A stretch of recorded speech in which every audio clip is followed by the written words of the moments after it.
Hey Hello. there. Welcome back to this new era of React Wednesdays. I have today with me as my very first guest, Ed. And I'm here to talk about Blazor. No, I'm just kidding. I'm kidding. So No, in today, fact. I'm on your show talking about React. Woohoo. I feel like I should take a photo because it's never going to happen again. Get you Probably to not. talk about React. I actually like React very much. I just happen to like Blazor better for me. That's fair. That's fair. React is awesome though. Like React is one of I like it a lot. if I was going to choose a JavaScript front end framework, it would be React. Let's just say that. I will admit I have a lot of curiosity about Svelte, which I have not played with. So it's not an endorsement, but like if I had to pick something else, if I had to expand my reach. Well, you're quick to burn those bridges. I'm ready. Let's go. No, I've heard good things. Yeah. So Steve Sanderson, the guy that wrote Blazor, was actually talking about Svelte very recently, looking at borrowing some inspiration from it for our beloved Blazor framework. But I dabbled with React a little bit when it first came out. We'll show some samples today that I wrote like ages ago, and they still run.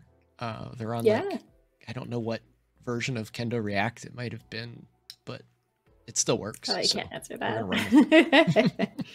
We'll get you upgraded. No. Yeah, we'll break it all. Yeah. In today's show, we're going to upgrade you to React 18 and see what happens. Hey, Napalm. Welcome. Glad you're here. But no, in truth, brought you on to talk actually about functional programming. And of course, all of our examples and such will be in React, but this could be applied really to anything almost, right? I mean, yeah, actually, you probably won't even see the React portion of it, but I think React kind of aligns itself with functional programming more than most. Won't say all, because there's some that are like all functional or die. And then there's like, what is it, Elm? Is it Elm that does that? Oh, I don't know. I want to say Elm. I'll admit that I know not a ton about functional programming, but my understanding, right, is that it's meant to be very declarative, and so is React. So it makes total sense.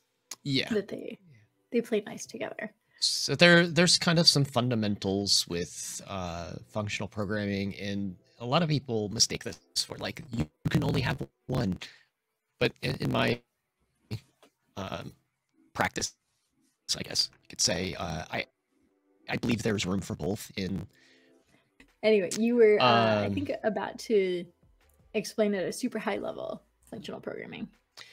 Yeah, like there's object-oriented languages.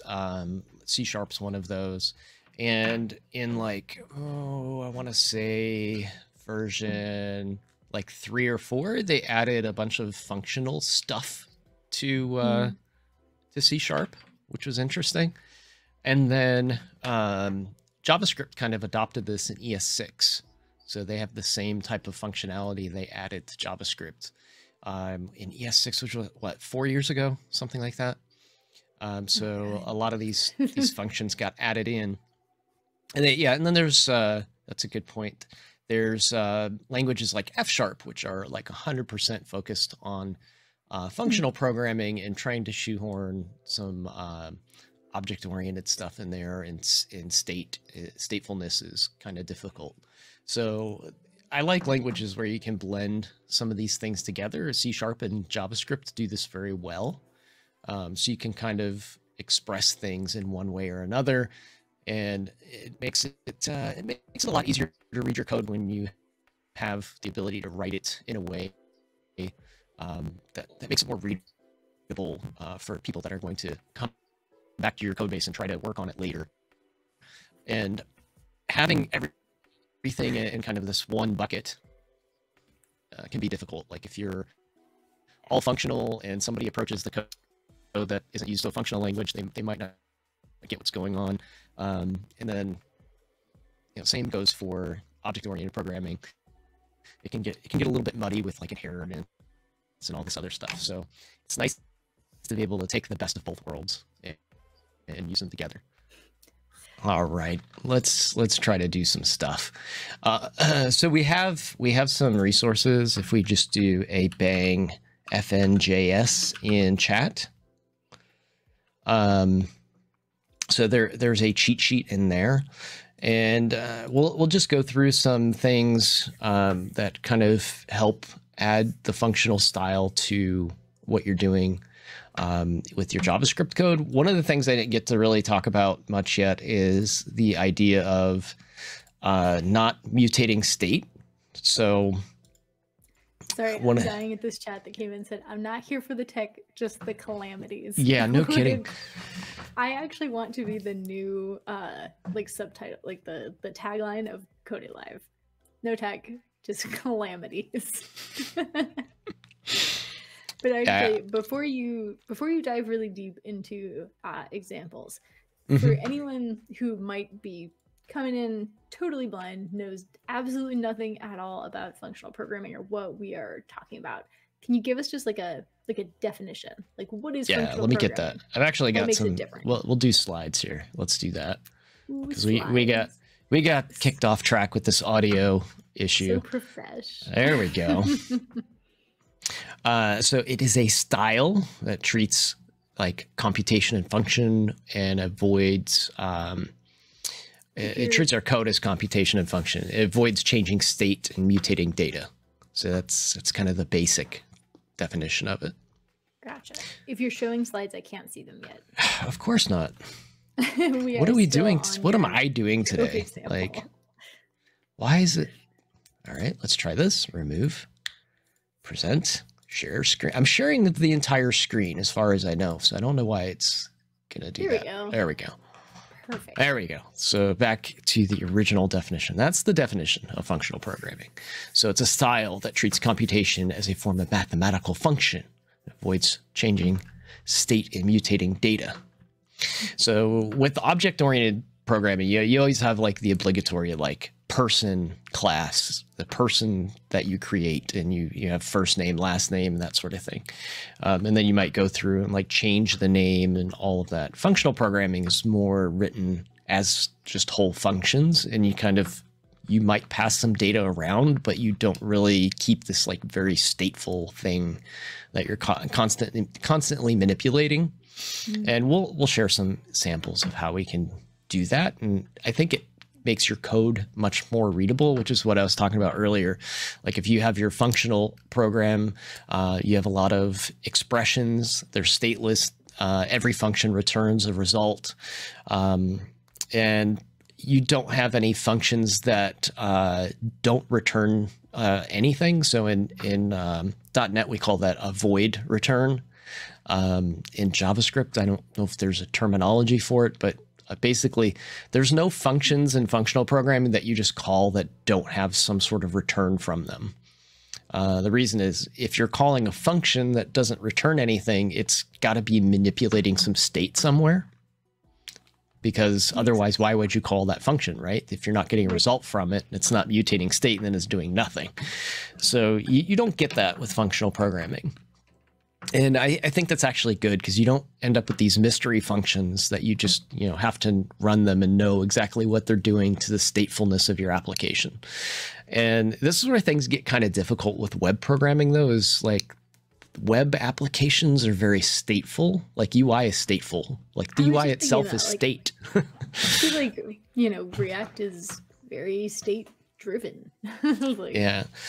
That's, I think it's Elm that's a functional JavaScript framework for UI, and I've never actually dabbled with it. I probably should pick it up sometime and look at it because it's very confusing to me how you'd actually do UI without state somewhere, because it's a very stateful thing. So a lot of times this is on data. We're going to be processing some data, whether it's client side or server side, maybe you're on Node, that sort of thing. This type of programming comes in really handy. Where imperative programming or your object-oriented programming, you've got like a series of commands you're going to perform that's going to change your state in your application. And this is where things can get buggy. You can, write some things that produce bugs. Even if you have unit tests in place, those things can still kind of have side effects that you're not prepared for that cause problems later on down the road.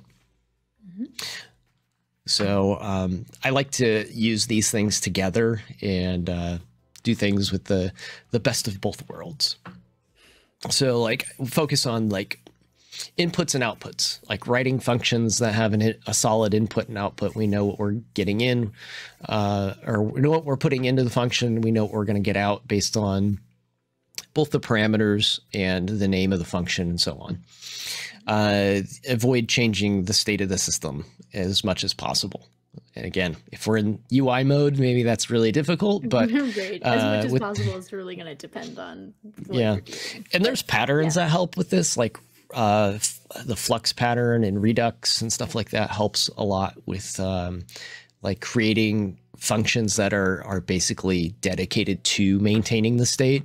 So you're kind of working within that system and that system only, rather than a bunch of random functions that somebody might have put together to do the same thing. It's not really built into a pattern somewhere in the application. So there's places we can use that type of stuff too. And then create like a clear separation of data and behavior. So you don't have like a class of person that has a function on it that is responsible for like changing the person's age or something. You don't say like person like up, add age 1 or something like that every time their age needs to be updated. Like that functionality is handled somewhere else in the system. That idea of like functional components versus presentational components, right? Or smart components versus presentational components. So that all aligns. We don't really deal with multi-threaded stuff too much in JavaScript. Maybe in Node. I think Node might be able to run multi-thread, but on the browser we don't typically. And there's some stuff in ES6 that came that we can use. And you and I were talking about some new functions as well that are brand new that were added to this. Those are kind of pretty interesting. We could talk about those maybe first, because I think they kind of get the statefulness message across. And if we just jump into some code here, we can talk about what that statefulness stuff is. So like if we just open up this, this is StackBlitz, by the way. I just went in and did a brand new JavaScript, vanilla JavaScript app in StackBlitz. Fancy stuff, right? So it's been such a long time since I've written anything in vanilla JS. So the gist of this is like you put your code here and you tell it to write out to this this h1 tag, and it's just saying app div inner HTML, and it's just writing stuff out there. So it's basically a console for all intents and purposes. So we can start off with a little const. So this is one thing I would typically use a bit more is constants rather than var or some other keyword, because this helps restrict you from changing the state of something. And then we could just drop in a quick like array here, just say that const a is 1, 2, 3, and then we should be able to write that out. I worked with someone at the job before this one who finally broke me of my horrendous habit of just using let for everything. There we go. So that's our program so far. Like we called const a, that's an array of 1, 2, 3, and then we're just writing it out to this h1 tag down there. So let's do another one here. If we were to take a and call reverse on it, like that, now we have 3, 2, 1 in our output, right? So this is actually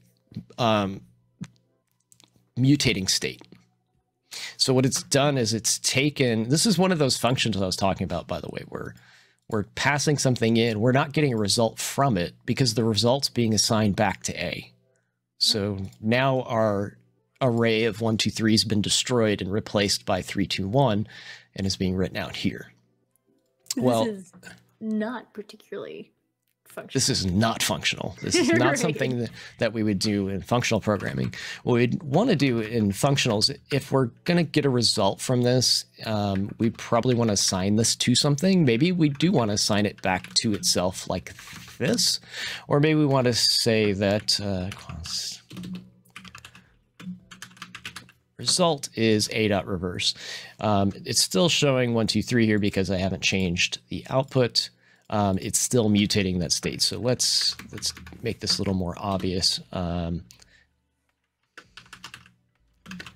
call this array start, and then we'll do result there.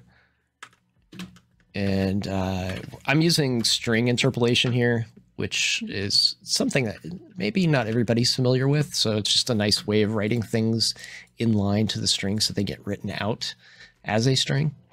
So our beginning array is being mutated here. So you can see that both results are the same. So what we really want to do is use this new operator that, again, mileage may vary on this one. I think this is a new spec thing. And it's to reversed with a D, but look what it does different. It doesn't overwrite your original. Yeah. So it didn't change the state of the original array. So even though we called to reversed on the array, it has a return. The return type is going to be the reversed array. So we've got the original maintained the way it was, and then we also have this new value that was produced by the function. So that's the way I like to write my code, is where you don't have these mystery How was this functions. done before? Because you said this was brand new, right? The to reversed. That's like still experimental, possibly not supported everywhere. Yeah. How would you do the same thing without access to that? Without to reverse? Yeah. Is it possible? Yeah, you would have to make a copy of this array before you reverse it. So you'd have to make sure you save this somewhere as a temporary variable or something else, or just make a copy of it. Like you might say, might do that first and then reverse it. Okay. Like that. And did we? You can just switch. Oh, I meant to. Yeah. Reversing. Yeah. Yeah. Might want to reverse it that way. And no, that's not going to work here as well because we're still just chaining it back. Yeah, we're creating a reference to A. We're not actually making a copy of it. So my JavaScript skills here, I don't remember how to just straight copy. It's been an eternity since I wrote vanilla. There's no shame. Let's Google. It's been a while since I straight copied an array. So let's see, copy array JS. Sorry, I'm just here to ask how to weird clone questions and throw you off the example that you prepared. So we can, let's see, the spread operator will give you a shallow copy. So you could use that, which is going to be like this. And that's what is somebody in chat. I can't see chat because I'm looking at my other. So it's going to be like that. I got you. There we go. Yep. And when I say shallow copy, that means the problem is if you have like a deeply nested data structure, it's only going to get like the top level. Okay. So you'd have to do like a for loop over it. So there's that as well. I'm trying to think. I did this. There's actually, so it's weird. I've got the same thing in, this is another Stack Blitz project, by the way, that we're going to show some examples in. And what we're going to do is score hands of poker. And I wrote a unit testing framework in React to do this. And it's not like a very extravagant one. It's just for the purpose of displaying these items here. But in this visual unit test class, let's see if I could find the function. There is a deep copy class in here. Can you zoom in on that code so it's a little bigger? Yeah. So let's see here. We'll zoom the whole thing here. Whoops, where did it go? I just closed my, there it is. I'm trying to remember where I hid this function at. There's a function in here that actually does a deep copy. So it is possible. I'm trying to remember what I did. And it may not be the best way to do it, by the way. It might have been a real hacky way to do it. There's a deep copy in here somewhere. Let's see. Where's my actual test runner at? So I've got test.js. This is the test data. Then there's the renderer. So I'm actually using Kendo UI behind the scenes here. I've got this component in React called a visual unit test. And we'll dig into what this is later. But there it is, deep equals. Yeah, where does that guy defined it? Oh, I took it from, I didn't write it myself. So you can, this one is, this is deep equal. This takes, and instead of copying, it compares to data structures very deeply. So I'm sure there's a equivalent deep copy somewhere out there on NPM that you could use instead of rewriting it yourself. So there's that shallow copy, though. If it's just a simple array, that's fine. If it's an array of objects that have many properties that might be deeply nested, then you probably want to have something more detailed to copy that array before you sort it. Or there's, of course, the new way of doing it, which is to just call the toReversed on it. And the naming behind this is kind of interesting too. So they couldn't obviously just change reverse because that would break a bunch of code. And then I think they tried to do toReverse, and there was like a library like underscore or something that preceded underscore JS or Lodash that had already modified the prototype, the array prototype. Yeah. And it would have broke all of, I think it was like MooTools or something like that. So some like legacy 20-year-old framework or library like invaded that namespace already and broke it. So they had to use it with a D. There's a couple of those that with like some of the new CSS stuff that they had to avoid doing like what Sass has already done. And so it ends up like equally kind of clunky. And it's like, So here's another interesting one. We've got toReversed. There's also sort. And sort, we probably should do this you'll have to make where we can actually sorted. Yeah. There. Get a nice jumbled array. But you can see as soon as I call sort, the beginning and the result are the same. So the inputs and the outputs are the same. So there is, can you guess what it is? Sorted? Sorted. So they've added toSorted, so you can not mutate your array there. So those are two new ones. If you learned anything brand new today, hopefully that's it. Because those are bleeding. Yeah.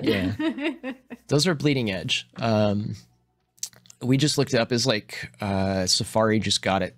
I was gonna say, so by bleeding edge, what supports it and what doesn't, or do you know? Yeah, my quick Googling before the show said that Safari got it. What was it, like late last year or early this year? Something like that. Okay.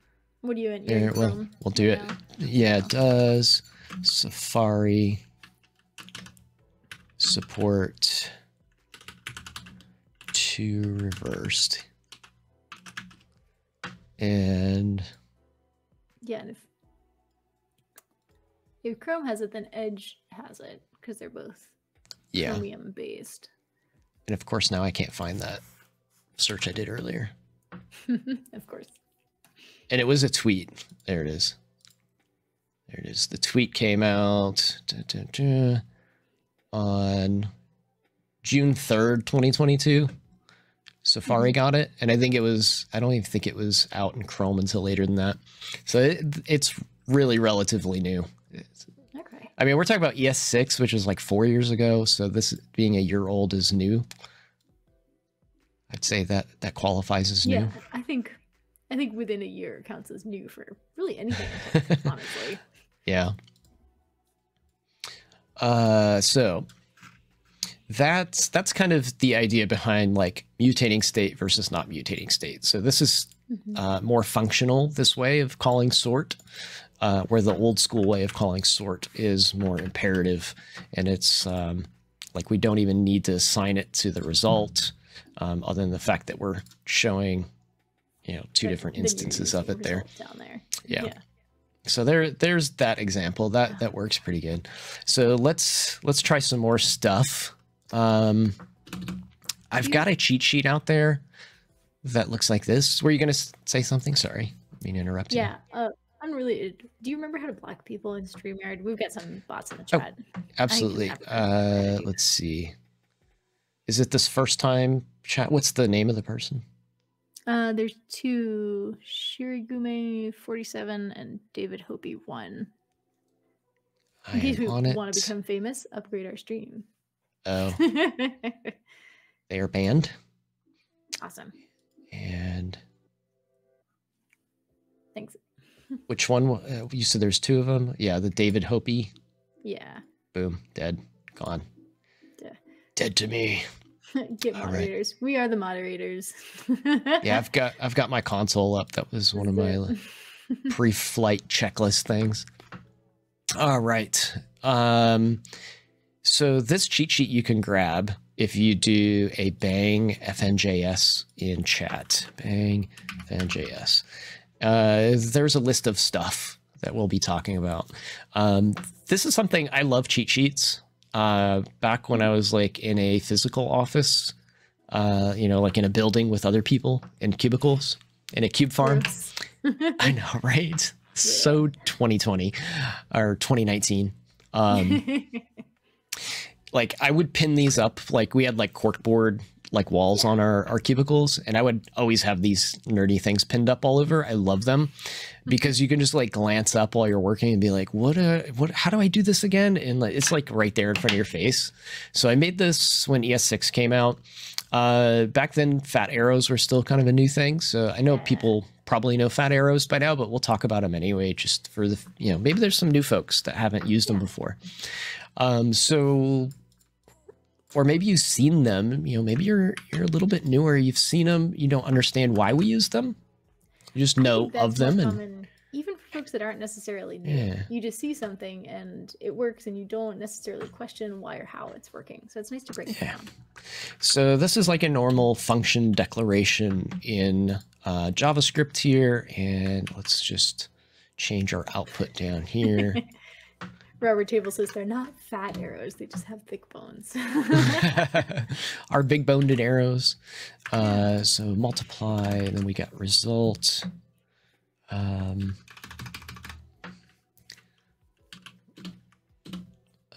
We'll do a let here. Let result equal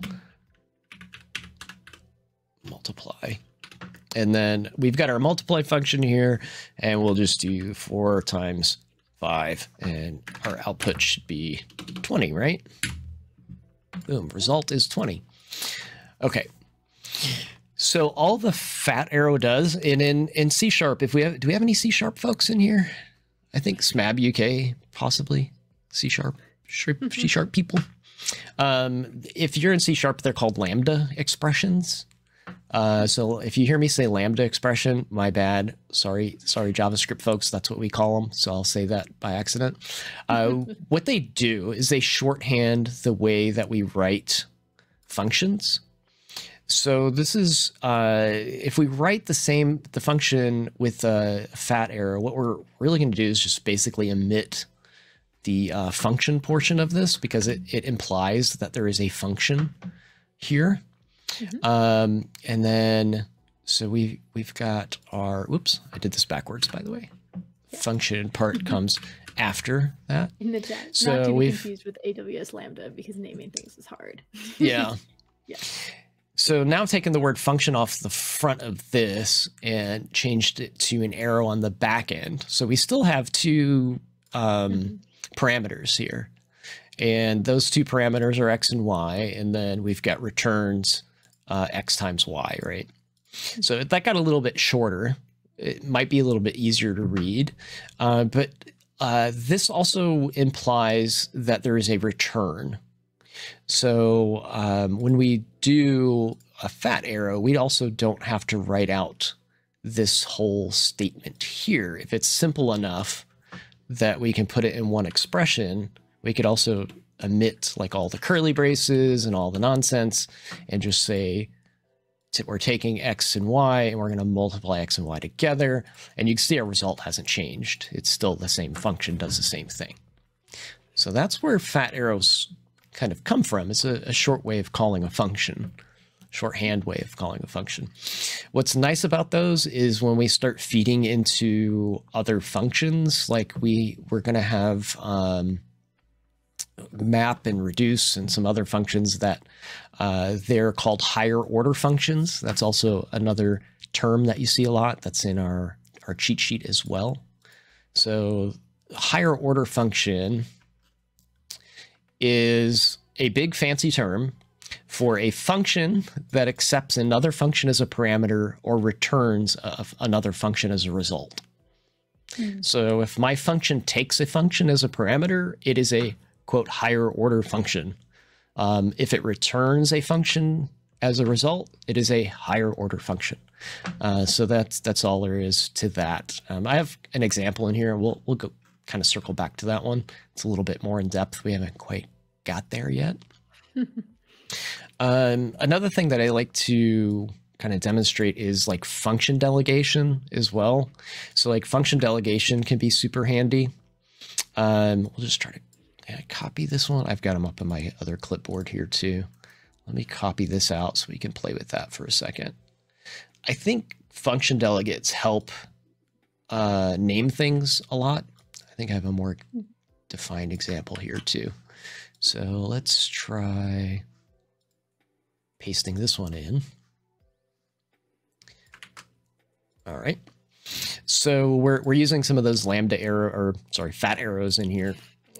We've got a function that's called add one, and these are super simple on purpose, right? We're just showing examples. Like I always get somebody's like, why would you ever make an add one function? You will not make an add one function. This is an example. You say that, but like, isn't there famously a whole like JavaScript library that will assess whether a number is even odd? Yeah, there is. There's also the pad left whole fiasco that happened. Left pad and is odd or is even or whatever it is. So it's never. I come on here. On yourself for writing something simple because that's like one of the most used libraries in JavaScript existence. So I come on a JavaScript show to talk nice about JavaScript, and then you make it hard on me. You make it hard. Is that we hate ourselves, so it's okay. So these delegates are nice because you can kind of make these little shorthand notation functions here. Our add numbers very similar to our multiply we had earlier. We've got is zero. That was similar to your even odd example that you gave. Or you could just download, NPM packages for each one of these. Yeah, I keep it easy. I like to keep it lightweight and download a package to assess whether a number is zero. So on the surface, these might seem kind of silly. But you could call add one, you pass in 5, you get 6 out. You do is zero, and then you can kind of chain these functions together. We're going to add these two numbers together, see if it's 0. It's still not super helpful. It's giving some names to what we're doing rather than like chaining together a bunch of math. So that's okay. But what's really cool here is I can call on this array. I've got an array of numbers, and in my array of numbers, I could say filter is 0. Okay. Now that actually makes sense because I could have in here instead, let's rewrite this more direct. Let's not even do a console log. Let's just do the filter part. It would be a filter, and then it would be, we're going to take whatever is in the array, and then we're going to say that thing x is equal to 0. So this gives us a named way of writing this out. So if I'm scanning through code, I see filter, there's some math involved, if I look through this code, it's like filter is 0. Okay, I know exactly what that's doing. It's taking an array and it's filtering the items that are 0. So I like function delegates, especially when you're using them inside of higher order functions. So filters and higher order function. So we're filtering out all of the zeros out of that array. And then it's going to call back the length of that array to get how many there were. And if you look in here, there's 3. What's nice, if I highlight it, it shows all of them. And then you can also see the result here is 3. Nice. So that makes things nice and nameable, nice and readable. These filters can get pretty complex in backend code. I know in C# they can get really just gross. Like you've got databases you're filtering and there's like 10 fields you're scanning through and they've got some type of math involved on some of them. And it's like, if this person's age is greater than X, and if, you know, if this person's got this kind of data in, you know, some property, and, you know, it just keeps going on and on and on. Instead, you might have these filter statements that make things nice and easy to read. So I love naming things with function delegates. It gives purpose to that without it's like self-documenting, right? You don't have to write a bunch of documentation around it. Another thing that can help with that, let's see, do I have this on my clipboard? Is these ternary operators. So like writing things as expressions instead of statements. And what's nice here, we'll take this one and break it down for everybody. Let's see here. I need this piece of code. Sorry, I'm copying things off a clipboard here. We'll take that and we'll get the results here. And we don't have a function of get salutation yet, so we need to uncomment this guy. There we go. So this one is going to say good morning or good afternoon based on the hour of the day that was passed into the function. So here we're passing in 10 o'clock at the bottom and 1500 hours. So we've got good morning for 10 o'clock and then good afternoon. That you looked at, like you looked at this and said, I don't want to use the date. I don't want to deal with dates in JavaScript. I'm just going to pass it in the hour. Yeah. Yeah. I respect that. I identify with that. Deeply nested tenaries are what Mom meant when she said no. We have switch statements at home. I'm gonna actually say that I don't mind deeply nested ternary operators as long as they're using function delegates. So if you have like all of the greater than, less than, whatever the operators are inlined inside of that ternary operator, no thank you. Please don't do that. Please. But if you have like things like I showed in the previous example, like is 0, and then there's another operator that says, is it this? Is it that? Is it whatever? And then you get to the end and you're like, okay, it's just chaining together these simple operations to see which one is the outcome. That's fine. I don't mind that. That's a preference thing though. Like some people hate ternary operators for what Robert Tables identified there. Like people can abuse them, and we might do that. We might abuse some of these. So we can simplify this a little bit by changing this to a lambda arrow. Sorry, a fat arrow. Fat arrow. A big boned arrow. You can take your big a words thick arrow. And leave. We need you to use simple English here. Can I call them thick arrows? I like thick arrows better. Boys, thick with Whenever, yeah. Whenever we use here, we'll go 90s here. This is a fat arrow. So you don't need the parentheses if it's one parameter, by the way, so we can rip that out of there. One thing we're doing here, even though it's not really bad because it's contained within this one function, there is some state that's being maintained here, and it's kind of unnecessary. Like, why are we assigning this this value when it doesn't really need to be assigned. We could actually simplify this out. So we don't need that. We don't need to really even do this because we can just express this. Right? Yeah. We could also just turn this into hour is less than 12. Then it's good morning. And then if it is, oops, I forgot. This is a question mark, by the way. So it's just basically saying if the hour is less than 12, it's good morning. Otherwise, it is good afternoon. Like that. I and then those constantly. Every you don't need this, this, and then the question mark. That. Oh. Yeah, I always do that too. That means the same thing as all that code. Yep. We literally just took all of that code, turned it into one line, one expression. What's nice about this is if you see a big block of code, it was what, I don't know, 9 or 10 lines before. It's one line now. Later on, you may see opportunities to refactor things where this is being used, especially if it's being used inside of a higher order function. Because we might have a delegate like this. We may not even need the delegate depending on what it's for. We might be able to just inline the whole thing and give that a nice meaningful name. So ternary operators I love. Like they're great. Robert Tables disagrees when you start adding like multiple, question, colon, question, colon, I see where he's coming from. Like, yeah, I definitely see where he's coming from.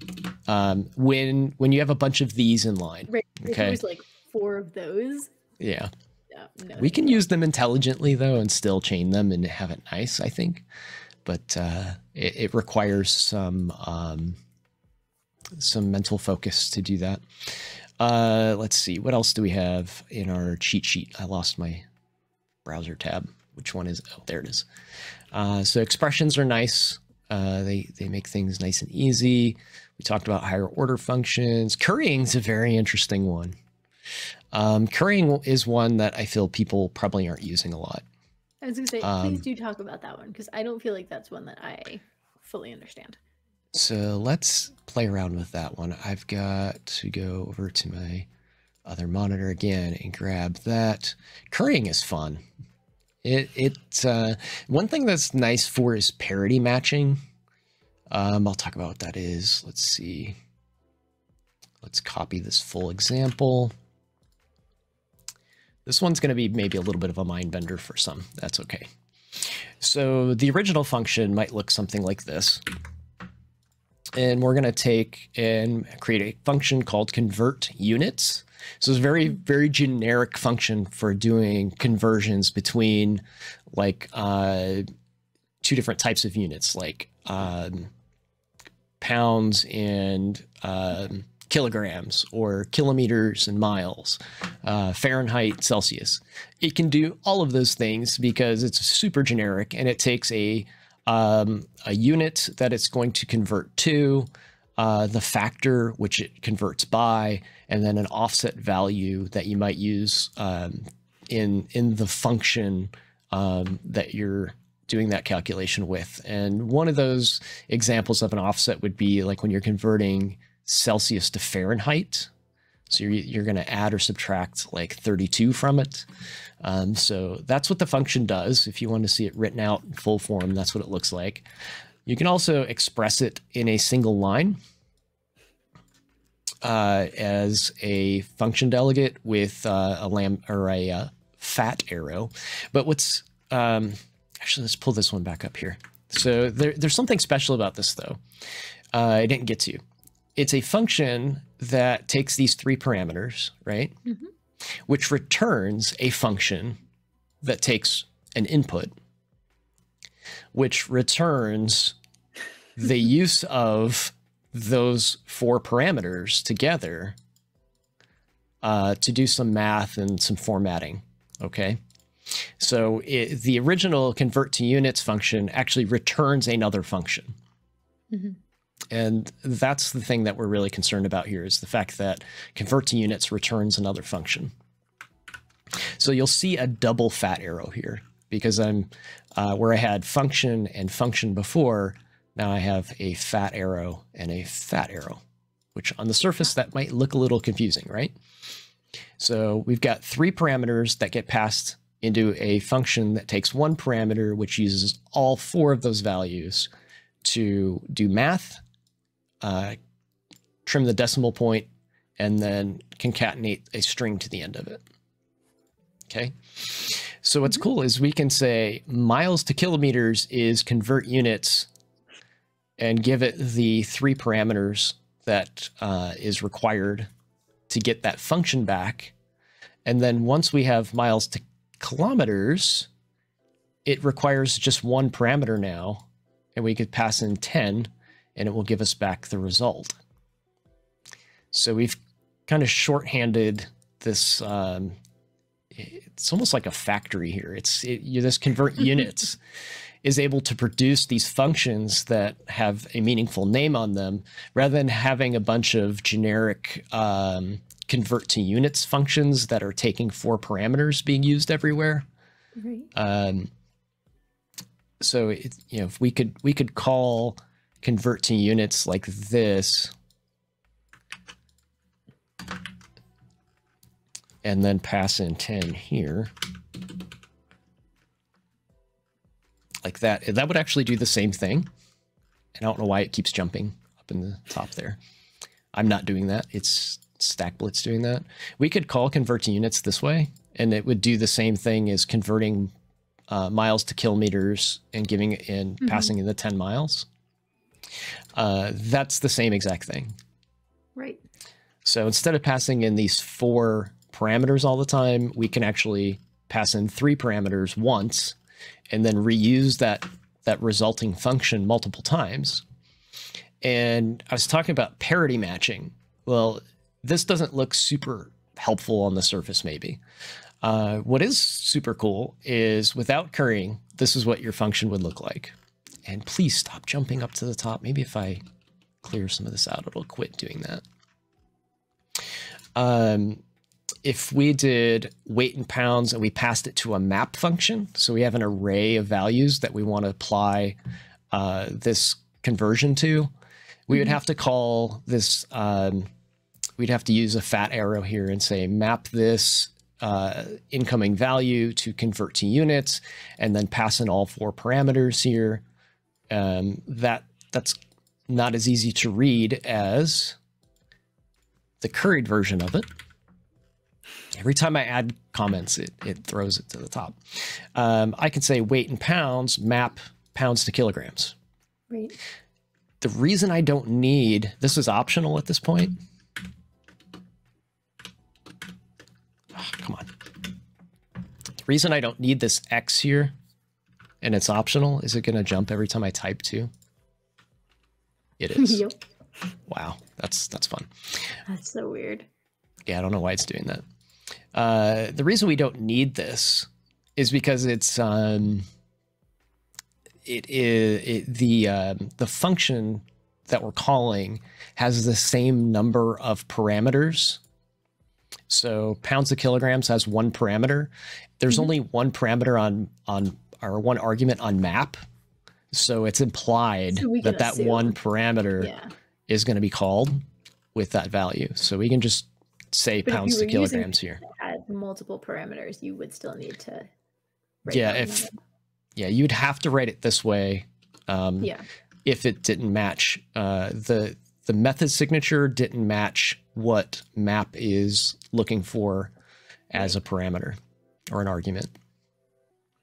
So that I think is really helpful, because that makes our code much easier to read. Like if you saw these two in a code base somewhere, like weights in kilograms, weighs in kilograms, I put weights in kilograms, weights in pounds, map, and then there's like, you're like, okay, that must be mapping it, but this is just really easy to read. And if you want to see what this code is, you can just go up here. It's like, okay, pounds to kilograms is defined here. And it's like, okay, it just takes this convert units, attaches kilograms, here's the conversion value, and there's no offset for it. So it's actually very easy to trace it back and read it. So that's currying, and Nice. you can do this in C# as well, by the way. Like all this stuff that I've shown so far actually works in C#. Some of the function names may be different. Map is called select in C#, in case you're curious. Let's see, what else do we have in our little bag of tricks? Where did the tab go? There we go. So the rest of it is just showing the different array manipulation functions. So we've got every. Every takes an array of elements, and it says if all of the elements in this array match the function that you gave, then it will return true or false. There's some. It says if any of the elements match the function given, it's true or false. So those can be super handy for different things, right? Yeah. We'll do some examples here too. Find is a nice one that looks up an element in an array. So if it matches the function that we gave, it will return the first element that it matched. Filter will give, it's similar to find, but it gives an array Multiple of results. all. Yeah. Yeah. So find is one, filter is many. Yep. I had to build a search feature once. It was miserable. It's also worth mentioning that none of these modify the array. So these are all they're all functional because they do not modify the state of the array you passed in. So filter, we talked about. Map creates a new array with the results applied from the function on the array. So this one is going to manipulate the array somehow, but return a brand new array with the manipulated results. Which is nice and especially useful for like UI things where you're trying to render like a whole list of something, have it return your JSX bit. Yes, I wish we had something like this in Blazor. We do not have this ability in Blazor to map things to components. We do have the select keyword, but we can't use it in Razor for some reason. I guess it's just not something the compiler can handle. So unfortunately, we don't get that. Reduce is similar to map in some ways, but reduce works to create a single value where map creates an array of values. So reduce will, hence the name, reduce the array down to a single value based on the parameters you give it. This one's interesting because it takes a function that has an accumulator and a current value. So this one's easier to see through example, I think, than explain what accumulator and current value means. But we'll show an example of that one. Reduce is actually really super handy. And this one is called something completely different in .NET as well, which is very annoying to me. So this one in .NET is called aggregate. Oh, yeah. Because reduce is too simple. We had to use aggregate. Of course. That's definitely a word yeah. that I would not typo.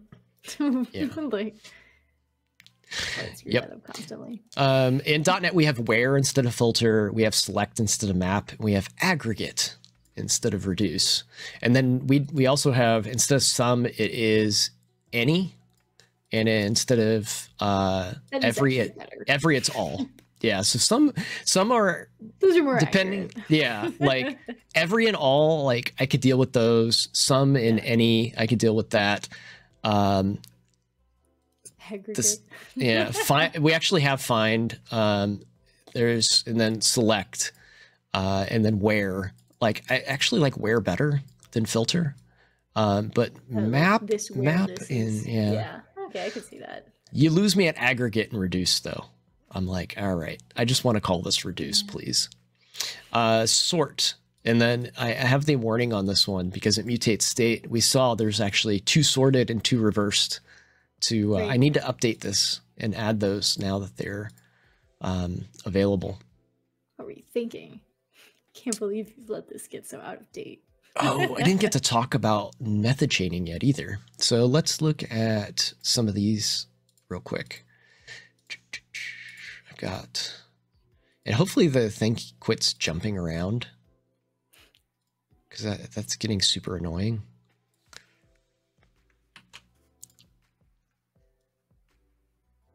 There we go. It's always the tech issues like that throw me off. It's never like, I don't want to say never because I'm not perfect, but like it's not normally the code. Like it's like not why doesn't my code work? It's like why is my sound not working? Why is the screen keep jumping as I type? Things that are out of my control. So we've got some JSON data in here that basically has some menu prices. They have ID numbers. Like this is actually a very like common looking scenario. The cost of prices on a menu. Right, we've got ID. Yeah. The name is soda. Price is $3.12. I guess the cost would be like the business's cost versus the consumer's price. The size is 4 ounces. So you get the idea of what the model of the data is. Let's see. We've got some examples in here. So right now, the example is taking and it's mapping it to a view model. So view model is a term we use in .NET a lot. I don't know if you use that in JavaScript at all. Basically, what it's... Use what? I didn't hear you there. View model. I'm not super familiar with that. So what a view model, the term usually means is you're going to take some set of data and create a subset from it that is intended for the purpose of a view. So maybe this is what our JSON response gets from a service. We're calling out to like a web API endpoint, and it's supplying this ID that the consumer of the data cares nothing about, right? The user that's looking at the menu online, they only care like what's the name of the item that I want to buy, what's the price of the name I want to buy. They don't care how much you spent to produce it. And in this case, it doesn't even look like they care how big the item is. They just want to know what's the name of it? What is it going to cost me? So what we're doing is we're creating a view model, and we're going to use a shorthand here to kind of trim this data down, remove the unused portions of it. And this is using the spread operator as well. So there's, you can trim something down just with this notation here, because we're going to use this with a map. And then we've also got this function that is going to use the spread operator. It's going to take in whatever we pass to it and append a new price. So we can do some conversions here. We're going to do to euros on this one. And then we can take in the original data, we'll say map to view model, and it'll give us back the data. This one's already converted to euros here, I believe. But here, let's do this. We'll put them both out here.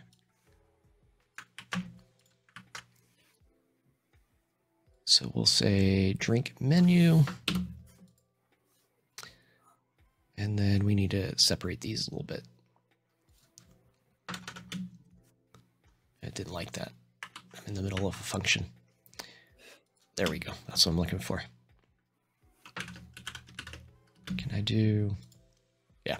All right. There we go.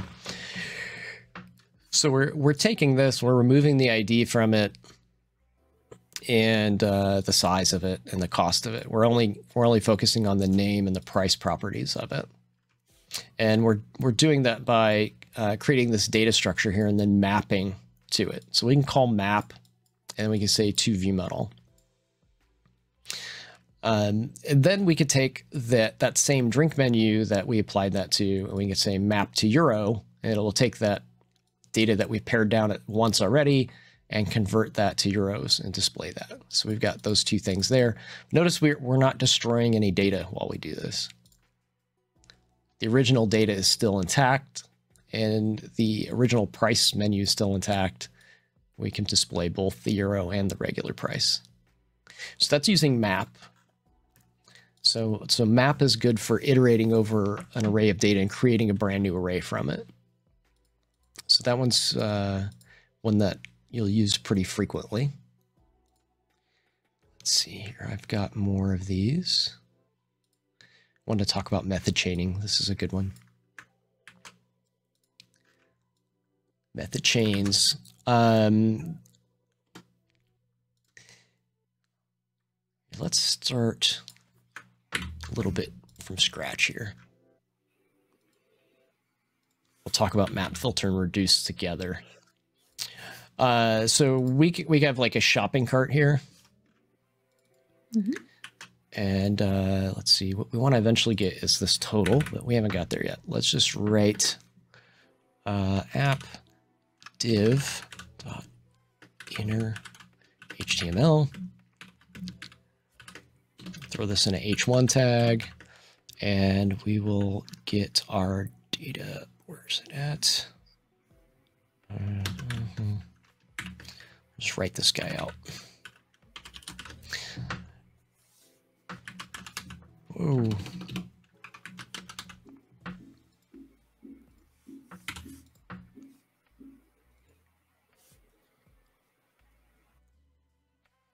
Oh, I didn't use the right quotation marks. I forget you have to do that in JavaScript. Still nothing. What did I do wrong here? Got the right ticks. It says cart. Cart has items in it. Why am I getting no tag here?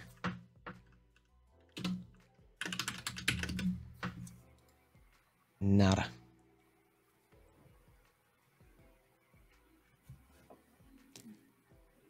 The code is coming back to haunt me when I said it's not going to trick me today.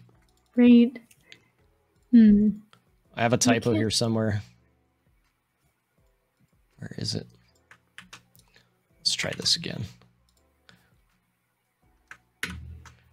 So I know there's an error. Drink's not defined. Why is there a double? Oh, I know why it's double dollar. Let's see. There we go. Why didn't that work before? I don't know. Okay. So let's write this out so we can actually read it. JSON. Stringify. And then we will put the cart on the screen where we can see it. There we go. Total drink cost will go away or be used later. All right, so that's our cart. So that's just writing out our data so far. What we can do with this is let's do a,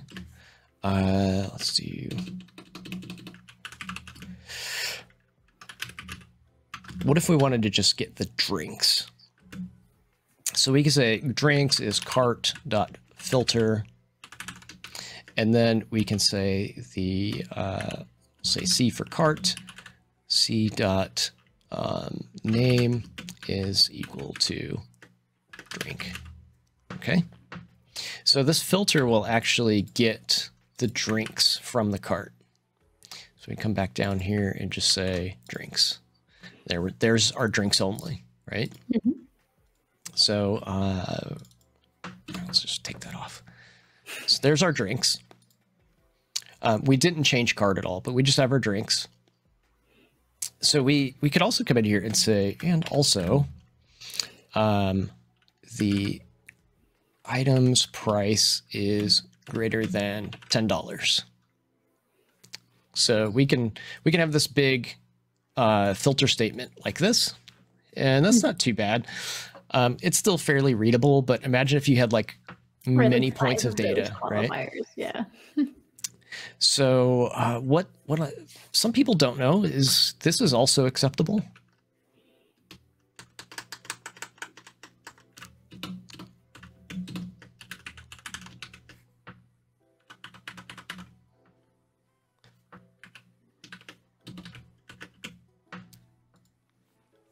That did the same thing. I didn't know that. Yeah. So you can run multiple filters together, and they will chain. And they are equivalent to saying and also. Right. So you can, that makes it more readable just doing that, I think. Yeah. So I like splitting these up where it makes sense. So that's a method chain right there. So we can do that. In .NET, you can do the same thing with a where statement. You can chain those together. It will do the same thing. It is always an and also, though. So there's no or filter, right? You can't just or something on that. So if it's this, it has to go inline. Yep. Fortunately, in .NET, there are ways around it. It's a whole wormhole of things that I took Alyssa down once, but you can actually create an or filter by yourself, or you can download a library that'll let you do it. So it is possible in .NET with some finessing. You really need to want it, though. You really need. There has to be a good use case for you to, adopt that strategy. But if you're just breaking up and statements here, then it's actually pretty nice. Just tack a couple filters on, and it's anding them together for you. Nice. So we can do this method chaining here, where we can just call the dot, and it's going to let us continue from where we left off. So we have our filtered data, then we could add yet another thing to it. That is what the complete example does. And this is really nice because I've actually dealt with something like this before on my blog, of all places. And I'll explain how it fits into my blog in a minute. But let's say we want to get the total drink cost from our menu, or maybe this is our order. Somebody placed an order and this is their receipt. What we do is filter out, I only want the drinks for this receipt. Then we can map the price because we're only concerned about the price portion of the data. We already know it's drinks. You don't need to say drink every time. It's only prices. Yeah, so we'll take only the prices. Then we'll use the reduce statement here. And what we're going to do is add those up using reduce. So we're going to sum all of the items that are in that mapped array. And then once we've called reduce, remember reduce produces just a single value, not an array. We can call toFixed, and that's going to give us the nice tidy decimal point at the end. Nice.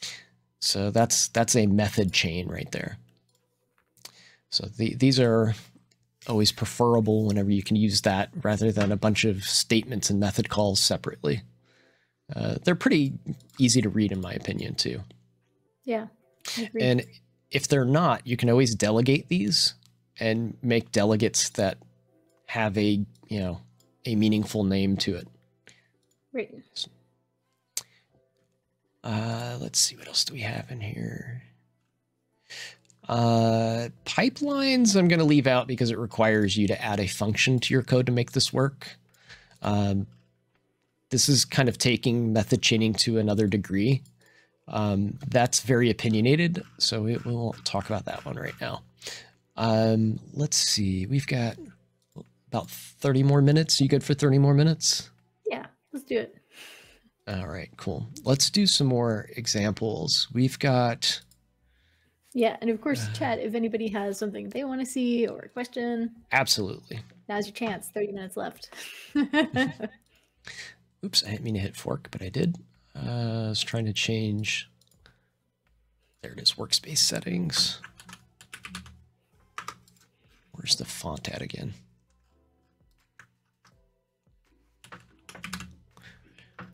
It looks better if you go in and change the font directly in the settings, because it doesn't blow up all the UI around it. I think 24 is... questions in the chat real quick while you get... Sure, yeah. So yeah, thanks for checking. Shogun, right now we're doing every other week for React Wednesdays, and we kind of alternate between those every other weeks. So it sounds kind of weird, but the second Wednesday in the month, there is a beginner's video that we update. We're doing a series called Learn with Hatali. So for folks that are totally new to React and just kind of gearing up, that's a wonderful resource. And then this was the fourth Wednesday in the month. You get me, for better or worse, with a guest. The guest is usually the better part of the better or worse part. Talking about something that is either directly related to React or React adjacent.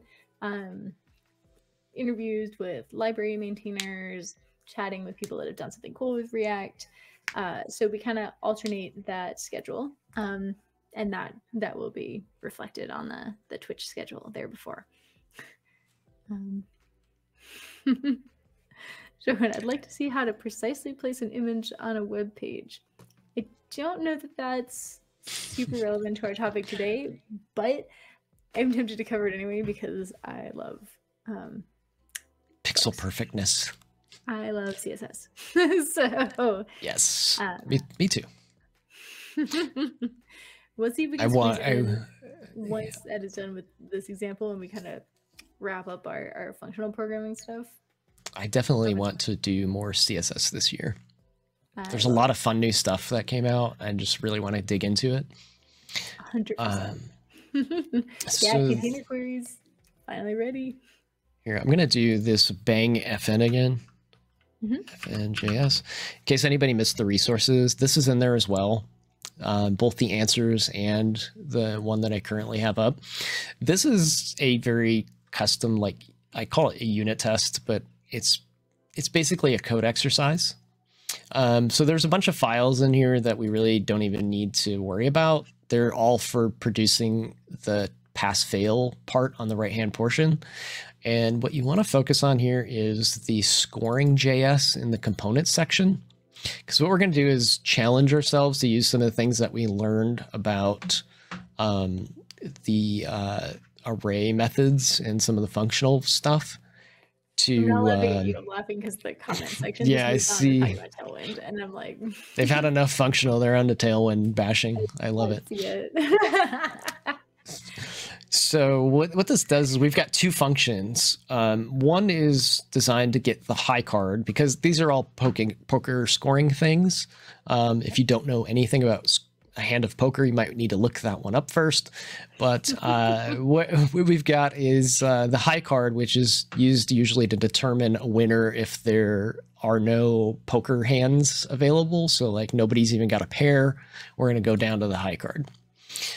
So that's one of the things that we need to write is a function to get the high card. The other one is going to be a lot. It's getting the hand rank of these different tests. So in the end, all of these things should turn green and pass because you're going to go in and say, given the data set, I'm going to be able to score this as a pair. And you can see there's a pair of 10s in here. And there's no other pairs in that. This one's got 2 pair in it, so there's 2 10s, 2 kings, 2 10s. So you need to write code to take these and evaluate them. See, this is what I need. I need to do one of these for cribbage, which is my card game of choice, which has a ridiculous rule set, and I can never get anyone else to play it with me. So. Yeah, this is going to actually point you in the right direction to do that. So you could adapt this to other card games. Score the cards for me, I could get my husband to play cribbage with me. So the first thing we want to, oh, by the way, this is using that version of Kendo React I can't remember, but this is a Kendo grid. And it's using like the template region to display cards and so on. The first test we're going to cheat on, and there's no other tests yet that we're writing, so it's not really going to matter. We're just kind of checking to see that this works. And if I go in here and return a high card, as soon as I get done typing it, you'll see that first one passes. So that shows you the interactiveness to what we're doing. The next one, we want to get the high card value. So that was our hand rank returned high card because there's no other hands we're scoring yet. We want to get the high card out of this list of data. So we've got the cards that are here in this array. They have a card, suit, a value, and a code, which is basically the 3 of diamonds, kind of like shorthanded. So it's the value of the card is 3. It's a diamond, so it's 3D. So diamond, 3, 3D. Okay. So what we want to actually do here is get the highest card out of this. So we have this value category here. So how would we get the high card here? So that's what we need to figure out.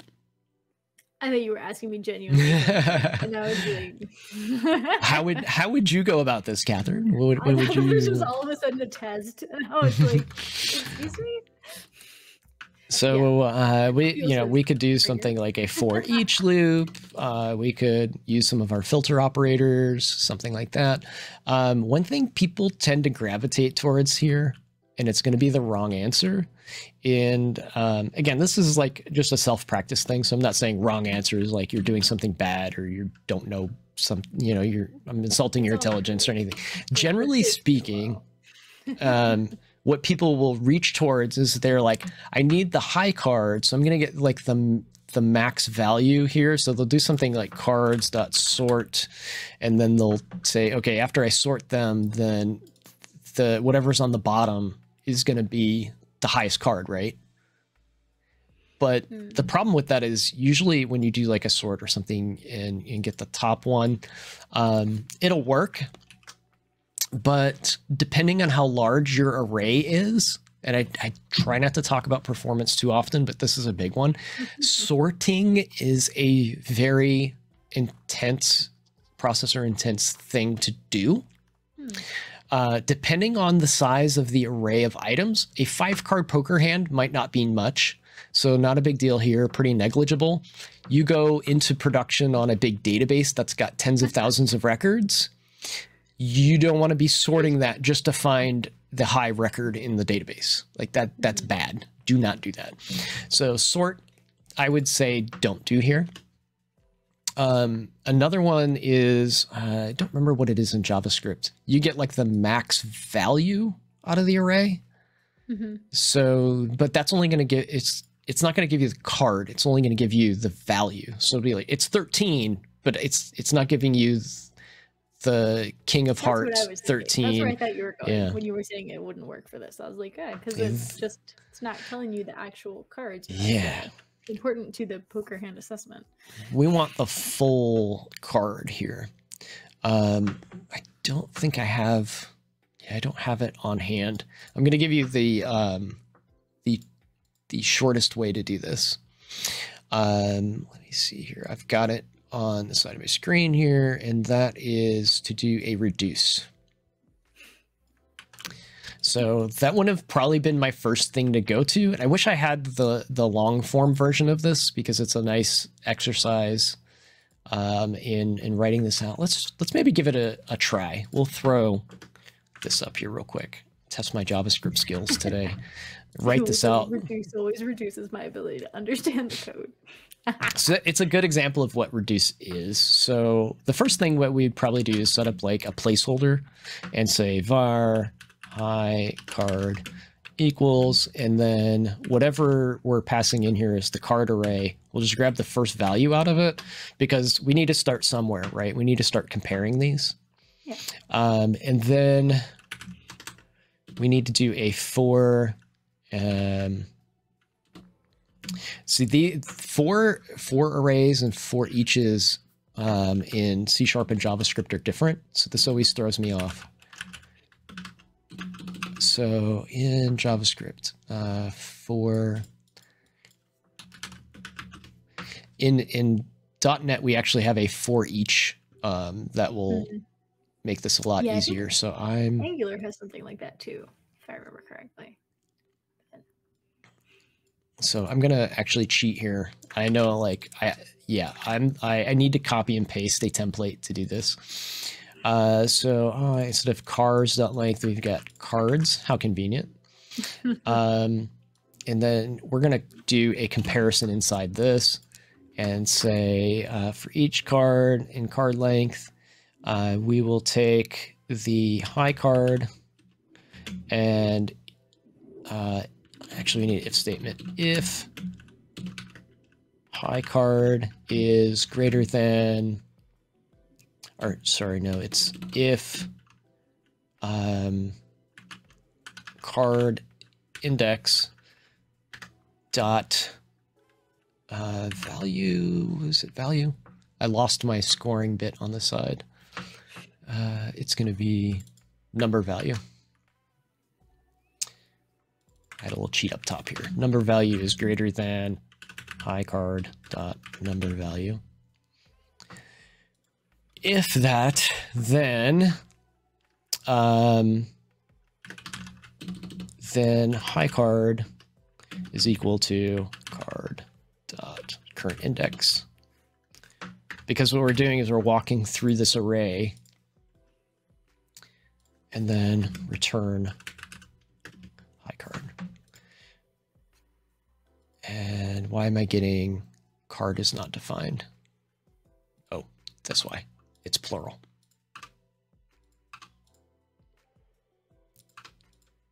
There we go.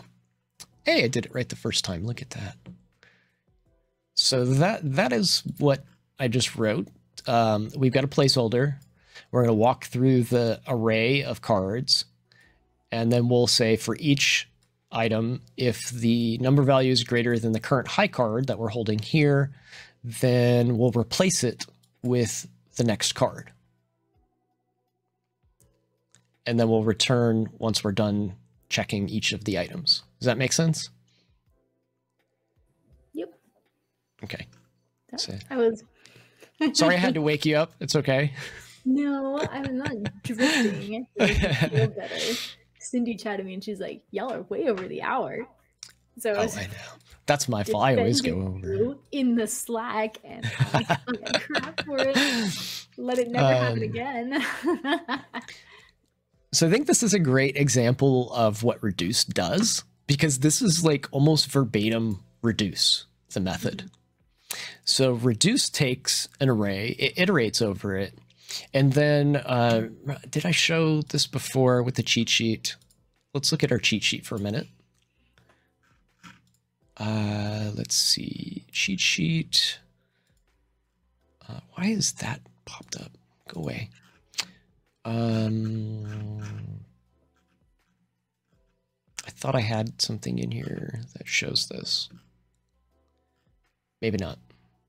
Maybe I forgot about that. Oh yeah, I do. It's at the bottom. Just remembered where it's at. It's at the very bottom of the cheat sheet. There is a list of things in here, and one of them is reduce, and it shows the method signature. So it's reduce takes a function that has two parameters, an accumulator and a current value. So the accumulator is this bit here. So it's a temporary piece of memory that every time you iterate, as you reduce, you're replacing the accumulator. You're accumulating. And then we pass in a function that's going to tell the reduce method what to do with that accumulator and what to do with the current value it's sitting on. So we actually have like the prime example of reduce here. So another way to look at this and make this a little easier to understand is by using a ternary operator. So we need to be inside this for loop. And instead of an if statement here, we can say card, plural, index, and the value is greater than the high card dot number value. Then we will return the, if it is greater than, we'll return the card at this index.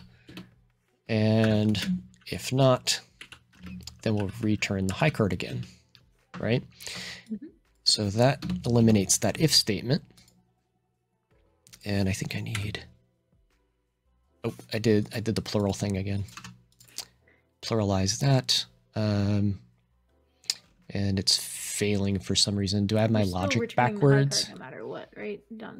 We don't need that last return statement. Oh, oops. No, actually. No, do we? Yeah, so this is going to return it. Let's see. I did this wrong. It should be high card equals. There we go. Oh, okay. Yeah. Wasn't actually returning what this was evaluating. So that makes things a little bit easier for me to refactor, because I can take this and I can put this inside of a reduce operator or a reduce function. So instead of calling this for and having this, I basically need this statement here inside my reduce. Right.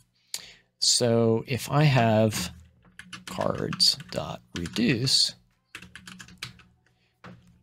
what I want is this statement here inside of this.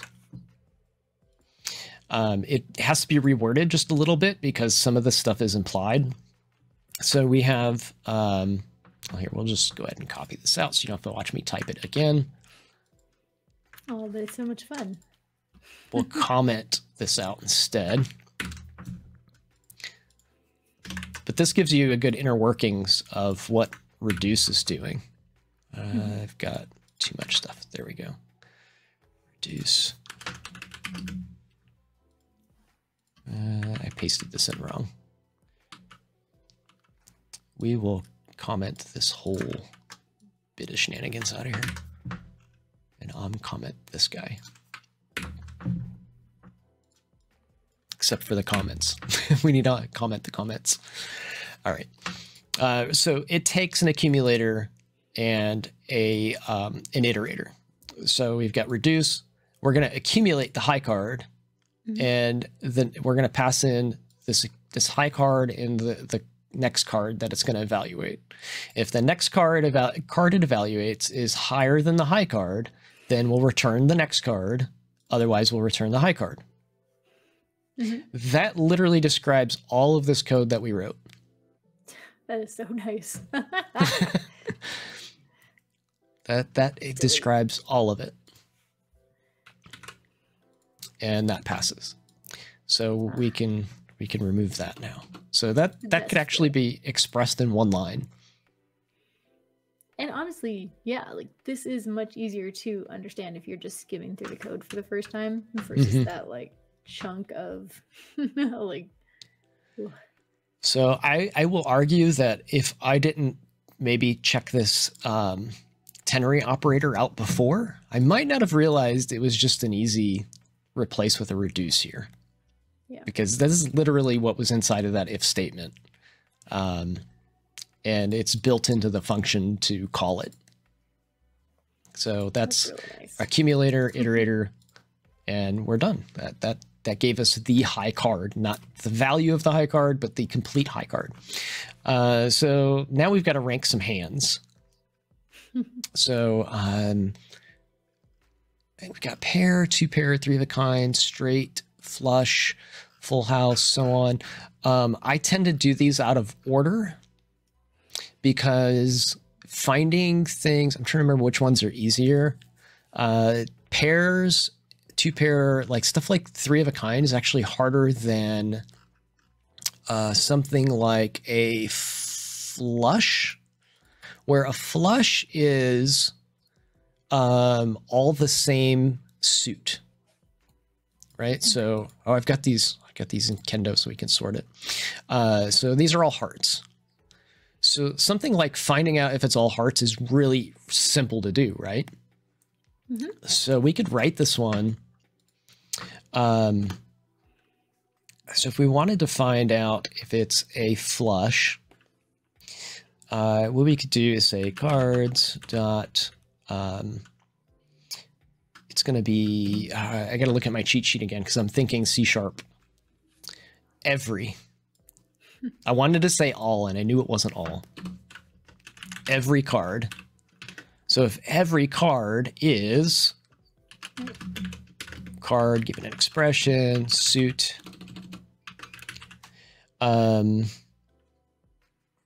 we have to also compare this to something. So this card, it's suit, right? Equals. Yeah. Right, so it's just a string comparison, right? If we do string, we're going to have to write a whole lot of code. That's true.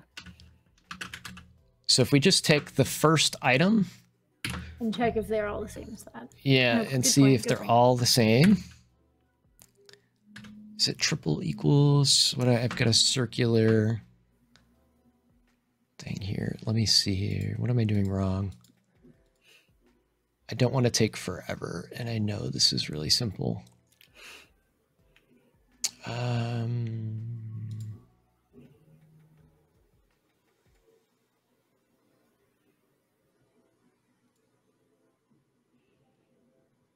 Is it not triple equal? Oh, it's not capital. No. So card, so dot 0.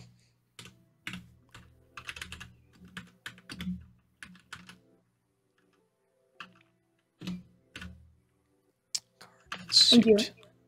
Yeah. Nope, it's still saying object starting with a constructor.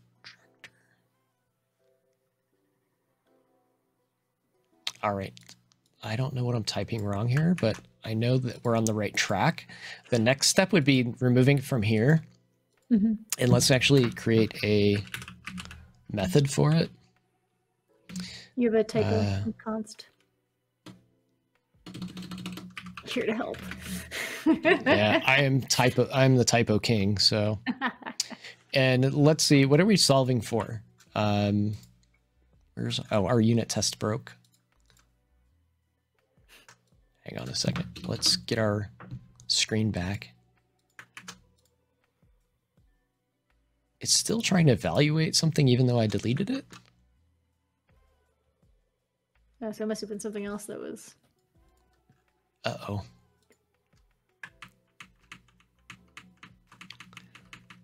This is the errors in the visual unit test, so it's not. I didn't change that though. So, well, it must be something where, yeah. Is it the way I... Shouldn't. Should be the quote, right? Doesn't matter. No.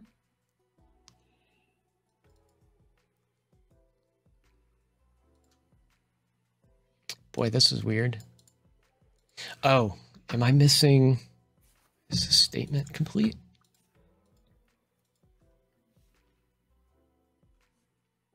Let me... No, that's correct. I deleted the... Did I delete this off? No, that's at the top. Or does it need to be at the top?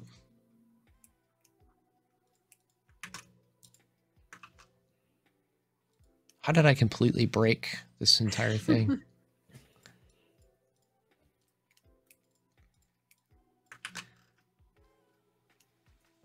Try that again.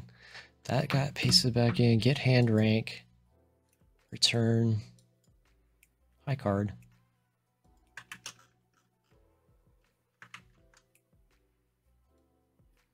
That did change the error that you got.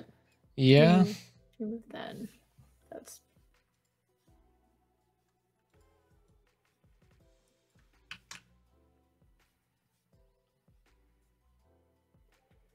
Get hand rank. Takes cards. Returns. I don't understand what it's doing. So this should fail gracefully if I take that off. You know what? Let's try reloading. It seems like it's stuck in an error it can't get out of. Yeah, that wasn't our fault. That was Stack Blitz had a hiccup. That makes me feel better. All right, so let's try this again. This time we're going to write it out, and we're trying to get if it is a flush, right? A flush is all the same suit. So I want to give this something a meaningful name. And what we can do is create a whole function for it. And we'll call this hasFlush. So it takes the cards and it says every card is equal to the first card suit. Right. And then we can come in here. And since it's a simple flag now, we can say that if it has flush,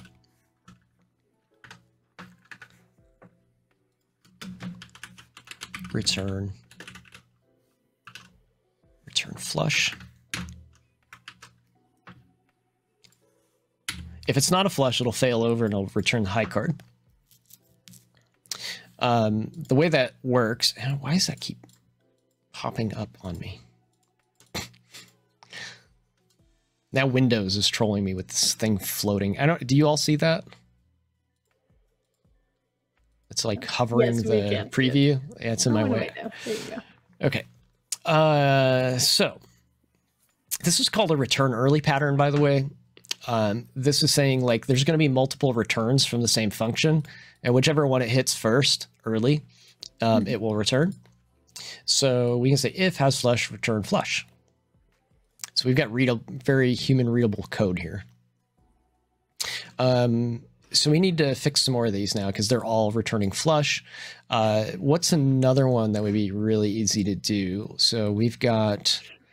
I don't know if that's easy, but request for full house was in the... Full house. Okay, so for full house, we need to kind of build up to this one. Full house is actually... Let's work on it. I want to point out, we've only got about 10 minutes. So 10 minutes. Okay, so we will cheat then. Dishes. We are going to cheat.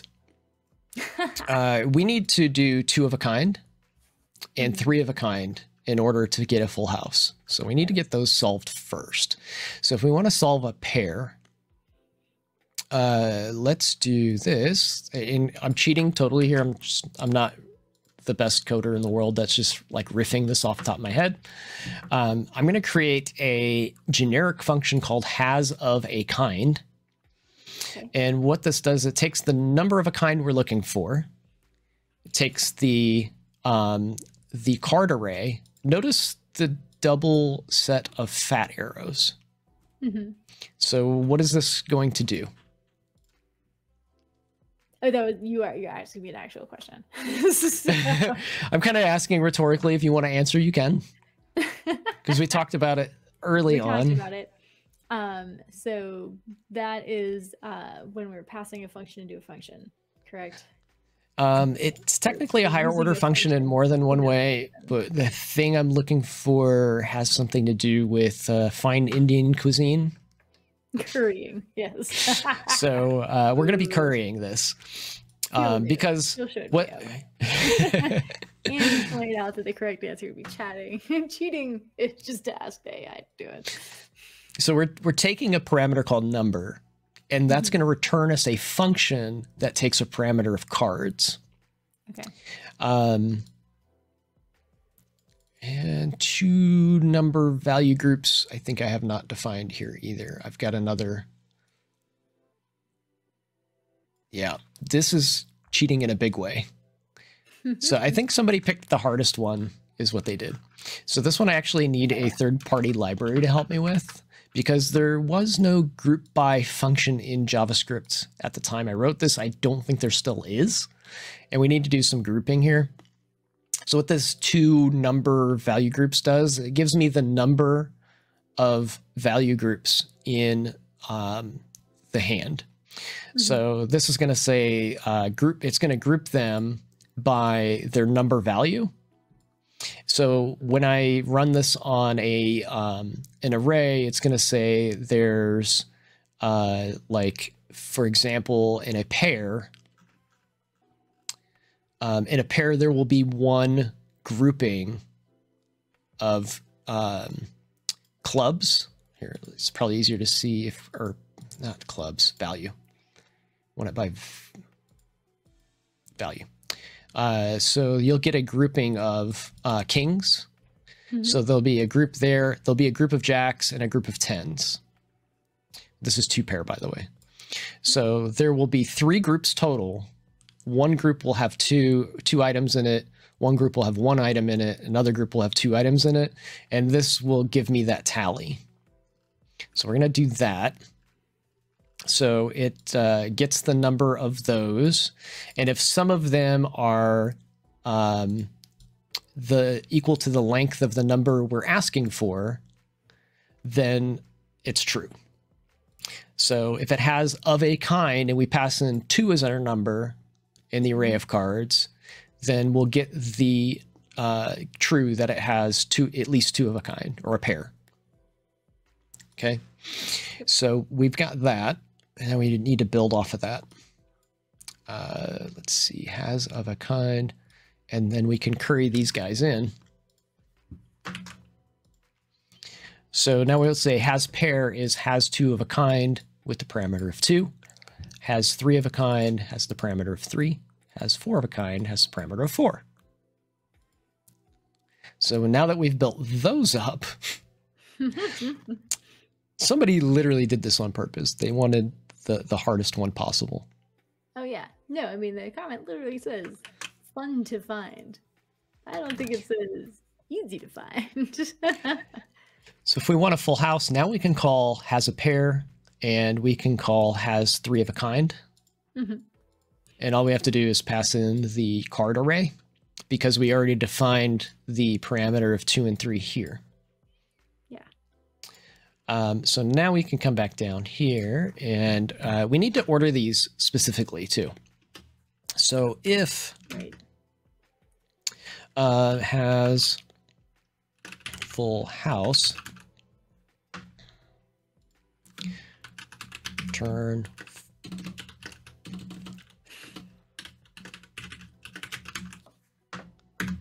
I wanted to return you got it, dude, but that's too campy. I disagree. It's not too late. Straight full house is now passing. We could easily now add on the others here as well. 3 of a kind, 4 of a kind. Yeah. Note that order of operations really, really freaking matters here. Yeah. So if you have these in the wrong order, it's going to produce the wrong results.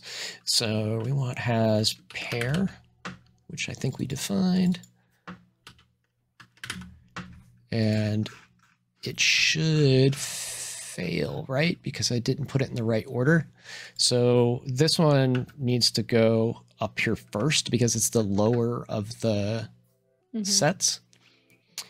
And then you could also duplicate this since it has 3 of a kind. Let's see if I did that right. 2 pair, 3 of a kind. Failed. It returned a pair. So did I?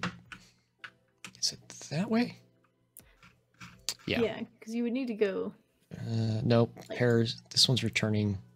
Yeah, it's turning into a hot mess here. So this is where this return early pattern can get a little obnoxious. So like all of these has, they all work fine. There might be an easier way to define these. This is where I like this. Let's do return. And then what is the first ranking that we have? Or actually the highest. We want the highest ranking that we've written so far. That would be we didn't do flush. We did we do flush? Okay, it was flush. So flush would be the first. So we'd say has flush.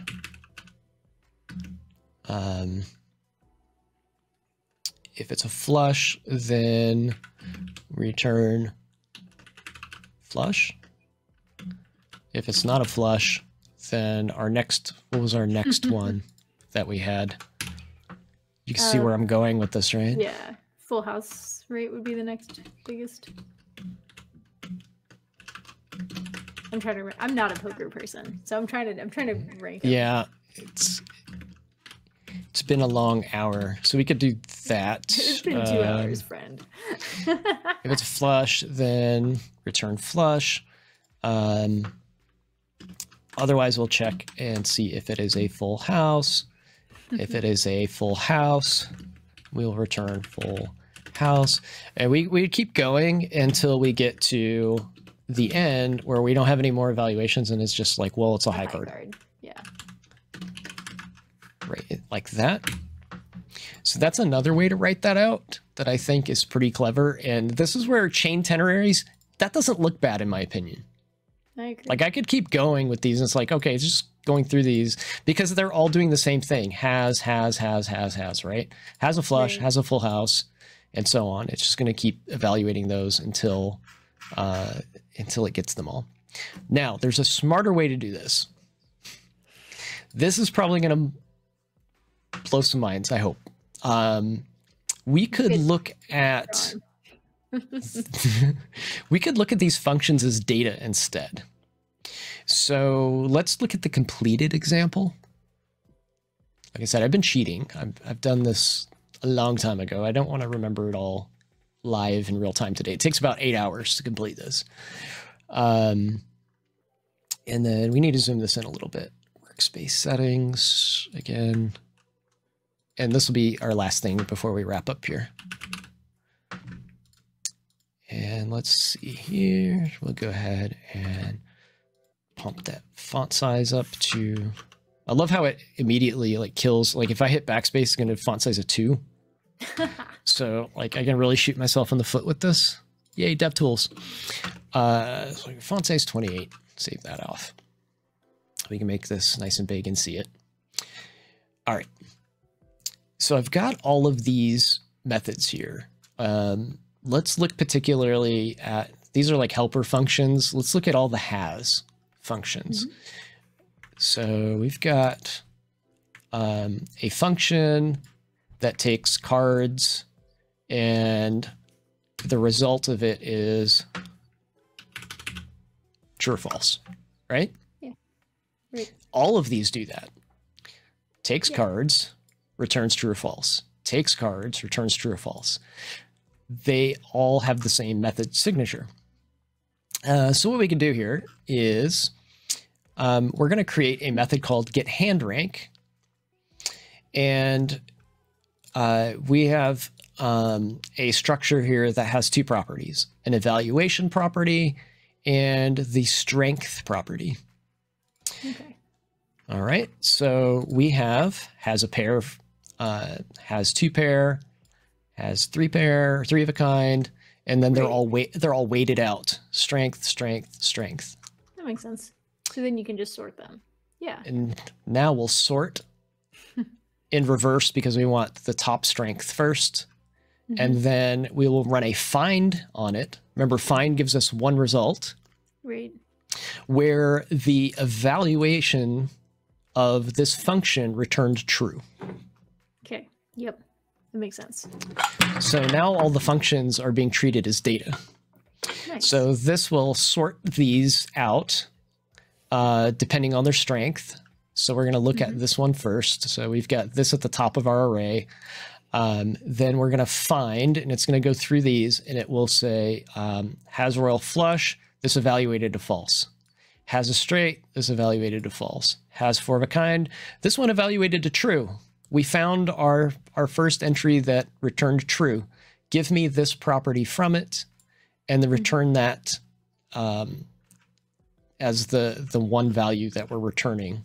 Well, actually, sorry, to return the name value of that property, the rank value of that property. So we'll sort by strength. We'll get the name off of it. Say, okay, this is 4 of a kind. We're returning that. And then if we look at the, where's the tabs at? Is it this one? There we go. These are all passing. Nice. In this version of it, I didn't collapse the cards so you can see them. Right.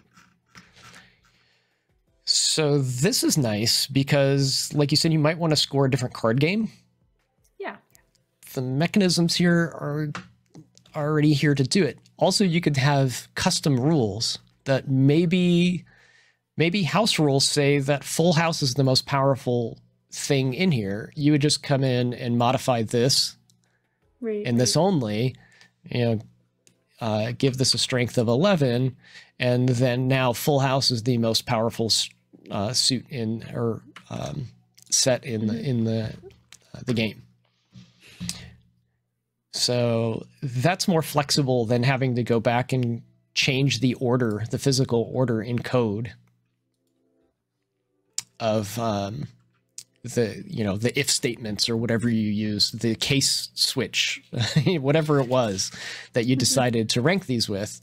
This is much more flexible. So I can add more evaluations in. They can be out of order, and I don't have to worry about this order. Like this does not break my tests. Right. Moving that did not break anything. It is an array. It is functions inside of an array. Nice. Pretty cool. Very cool.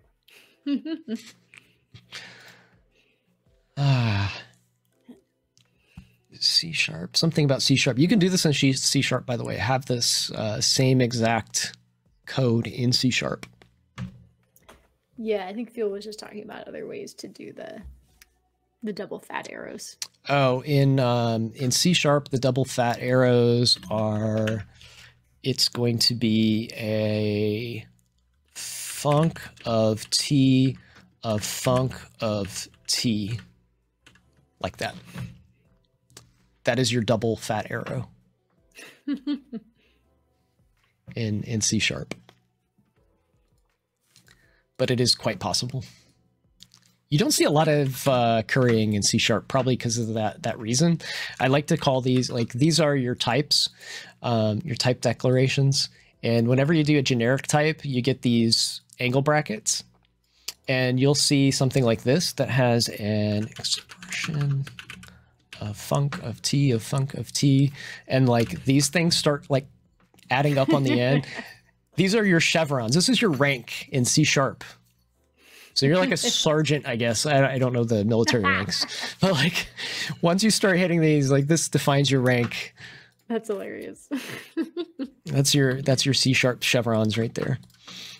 All right, that's all I've got. So let's do the thing one more time in case somebody missed it. All the links you need are in there. There's articles. There's 2 articles. One I wrote, one somebody else wrote. There's all of the examples I showed, the link to the the cheat sheet, and the card scoring thing on Stack Blitz. That is a super handy cheat sheet. So definitely make sure you grab it, folks. And thank you for tuning in to React Wednesdays. And thank you, Ed, for being my very first guest. Thank you. Bye, everybody. Right. Have a good day, y'all.